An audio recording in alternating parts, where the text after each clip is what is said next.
ఉద్యోగాలు భర్తీ చేయాలని, జాబ్ క్యాలెండర్ ప్రకటించాలని చెప్పి డిమాండ్ చేస్తూ గత 8 రోజులుగా అశోక్ పెద్ద ఎత్తున ఆమరణ నిరాదీక్ష చేస్తున్నారు.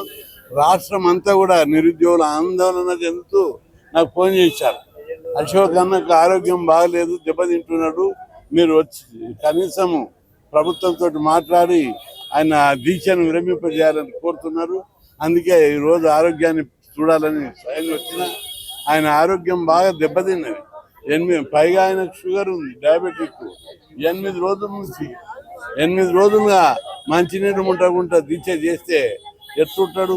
చాలా తీవ్రంగా ఉంటుంది. ప్రభుత్వ పరంగా ముఖ్యం ఈయన దీక్ష చేస్తుంది. ఎప్పటికప్పుడు పోలీస్ డిపార్ట్మెంటు, ఇంటెలిజెన్స్ డిపార్ట్మెంటు అందరూ ప్రభుత్వానికి రిపోర్ట్ ఇస్తారు. కానీ ప్రభుత్వం ఇంతవరకు స్పందించకపోవడము చాలా తీవ్రమైన విషయం. కాంగ్రెస్ పార్టీ అధికారంలోకి వచ్చిందంటే కేవలం నిరుద్యోగుల సపోర్ట్ తోటే. ఒక్కొక్క నిరుద్యోగి వీళ్ళకి తెలియదు. ఆ రోజు మోతిలాల్ వీళ్ళందరికీ తెలుసు, కాళ్ళు కట్టుకొని స్కూటర్లు తీసుకొని ఇంటింట ఊరూర తిరిగి అనేక మందికి డబ్బులు ఇచ్చి వాళ్ళతోటి తిరిగి కేసీఆర్ ఇస్తలేడు ఉద్యోగాలు, కనీసం ఈయనని ఇస్తాడని రేవంత్ రెడ్డి మీద పెద్ద నమ్మకంతో వాళ్ళు ఇచ్చిన ఎన్నికల వాగ్దానం ప్రకారం అమలు చేస్తారని చెప్పి పెద్ద ఎత్తున ప్రచారం చేసి గెలిపించారు. ఆ గెలుపు కాంగ్రెస్ గెలుపు కాదు, నిరుద్యోగుల గెలుపు. లేకపోతే ఉద్దండుడైనటువంటి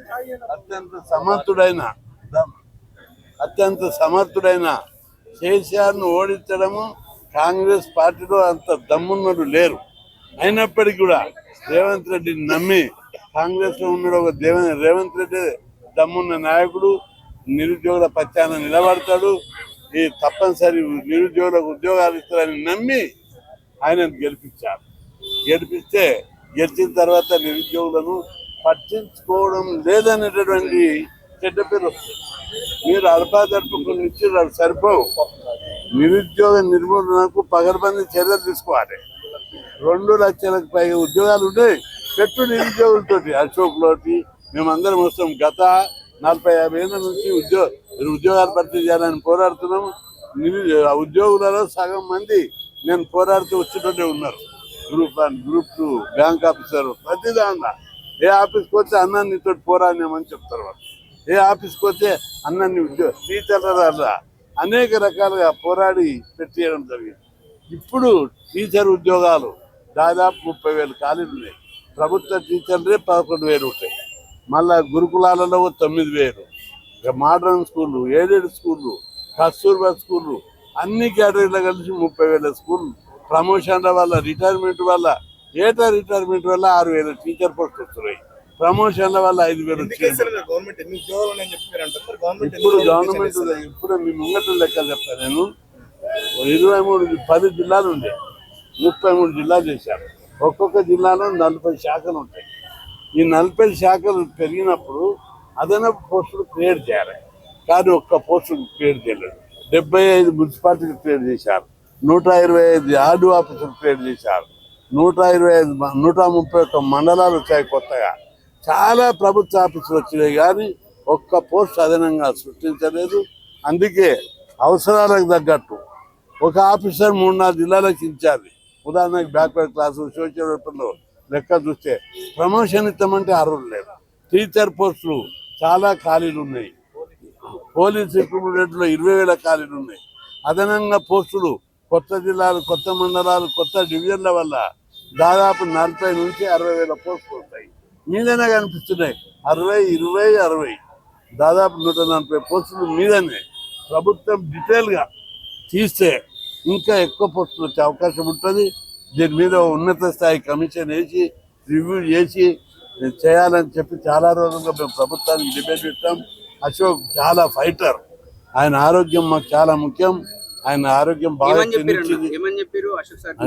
విరమించుకోవాలని అడిగినాం. అయితే ప్రభుత్వం నుంచి మంచి నాయకుడు దీక్ష చేస్తుంటే ప్రభుత్వం స్పందించవలసిన అవసరం ఉంది. ఇంతవరకు మంత్రి లేడు, ఎమ్మెల్యే లేడు, ఆఫీసర్ కానీ రెస్పాన్స్ తీసుకోలేదు. గెలిచినాం, ఎక్కడికి గెలిచినాం అనేది అర్థం చేసుకోవాలి. కాబట్టి అందరూ కృషి వల్లనే ఈరోజు కాంగ్రెస్ పార్టీ అధికారంలోకి వచ్చింది. అదే నిరుద్యోగులను నిర్లక్ష్యం చేస్తే పోరాడితే పట్టించుకోకపోవడం అనేది నైతికంగా సామాజికంగా మంచిది కాదు. ముఖ్యమంత్రి గారు వెంటనే స్పందించాలి, అశోక్ దీక్ష మీద స్పందించాలి, ప్రభుత్వ దూతలను పంపి స్పందించే వరకు దీక్ష విరమించాలని చెప్పారు. తప్పనిసరి అదే కదా నిర్ణయం. ఆయన 8 రోజులైతే కూడా మంచినీళ్ళు పుట్టకుండా అమలు నిరాదీక్ష చేస్తుడు. షుగర్ ఉన్నది, ఆయనకు షుగర్ పడిపోతుంది, కీటోన్స్ పోతున్నాయి, కిడ్నీ డ్యామేజ్ అయ్యే ప్రమాదం ఉంది. ఆయనకి ఏమన్నా అయిందంటే రాష్ట్రం తగలబడతాయి. నిరుద్యోగులు అందరూ చాలా అగ్రవేశంతో ఉన్నారు. రోజు నాకు అనేక మంది ఫోన్లు చేస్తున్నారు, అన్న అశోక్ ఏమన్నా అయితే మాత్రం రాష్ట్రంలో చాలా గడబడవుతుందని చెప్పి హెచ్చరిస్తున్నారు. కాబట్టి ఇప్పటికైనా ప్రభుత్వం వెంటనే స్పందించాలి. స్పందించి మొదలు అశోక్ను తోటి చర్చలు జరిపి విరమించేటట్టు చేయాలి. ఒకటి, ఉద్యోగాలు భర్తీ చేయడానికి చర్యలు తీసుకోవాలి. గ్రూప్ 1 ఫెయిల్ అవుతుంది, గ్రూప్ 29 జీవో తెచ్చి ఎస్సీ ఎస్టీ బీసీలకు అన్యాయం చేశారు. అనేక లీగల్ కాంప్లికేషన్స్, చట్టపరమైన కాంప్లికేషన్స్ పెట్టి ప్రతి నోటిఫికేషన్ ప్రాబ్లం చేస్తున్నారు. రెండవది, టీచర్ పోస్టుల్లో సెలెక్ట్ అయిన వాళ్ళు అన్ని డిపార్ట్మెంట్లలో అవుతున్నారు. ఎక్కడెక్కడ గురుకులాలు అవుతున్నారు, పంచాయతీరాజ్ అవుతున్నారు, ఏజెంట్ స్కూళ్ళు అవుతున్నారు, ఆదర్శ పాఠశాలలు అవుతున్నారు. ఇట్లా అయ్యేటోళ్ళకల్లా ఏదో ఒక పోస్ట్కే పోతారు, మిగతా పోస్ట్ అని రాజీనామా. అట్లా కాకుండా ఒక్కటి కూడా వృధా కాకుండా ఒక ప్రొసీజర్ అడాప్ట్ చేయాలని కూడా మేము అడుగుతున్నాం.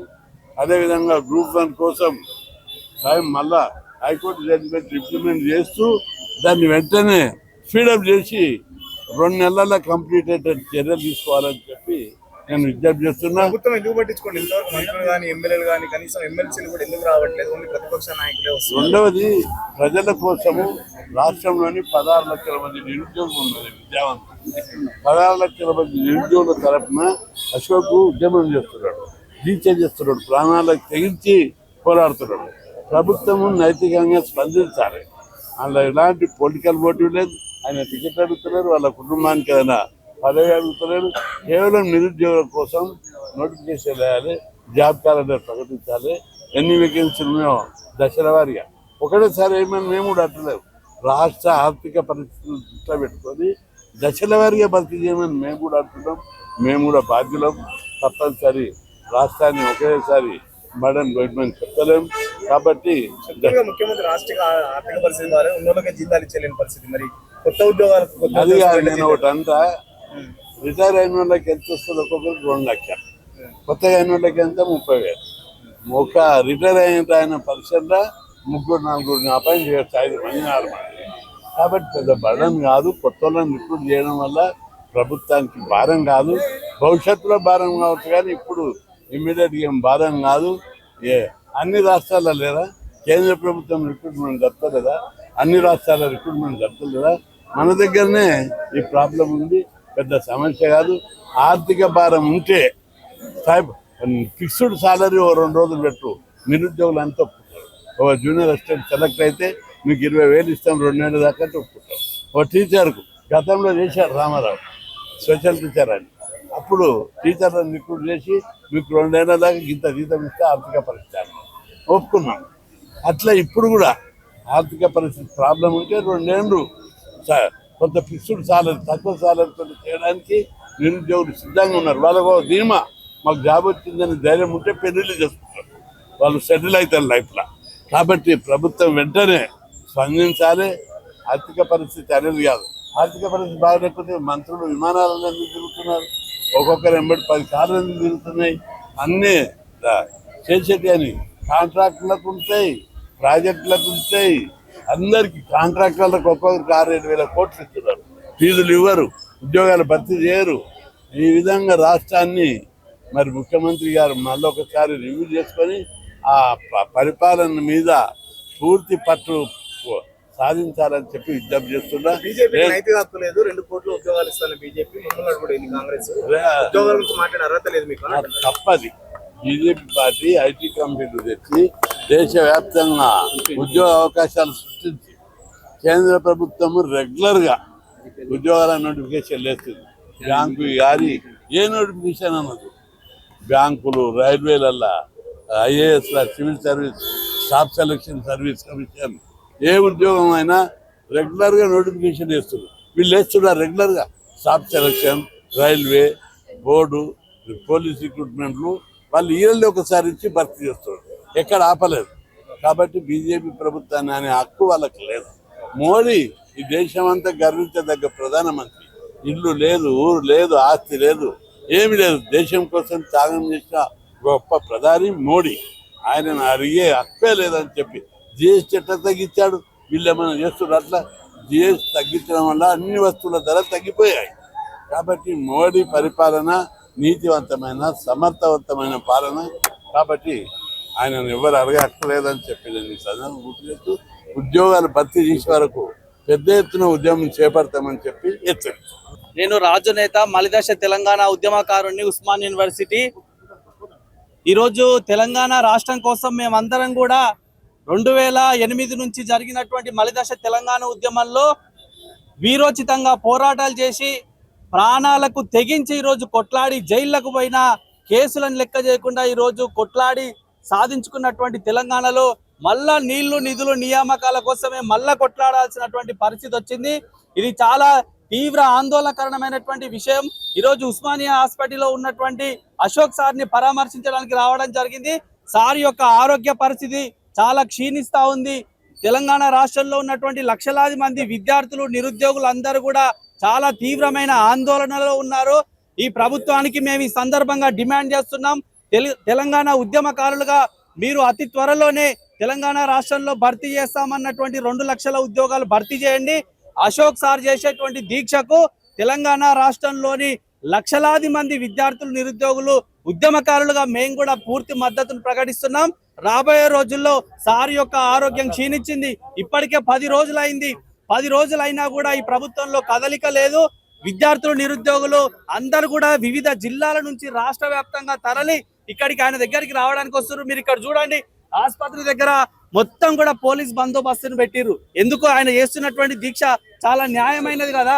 విద్యార్థుల కోసం, నిరుద్యోగుల కోసం జాబులు వేయాలని చెప్పేసి 2 లక్షల ఉద్యోగాలు నింపాలని చెప్పేసి చేస్తున్నటువంటి దీక్ష చాలా న్యాయమైంది.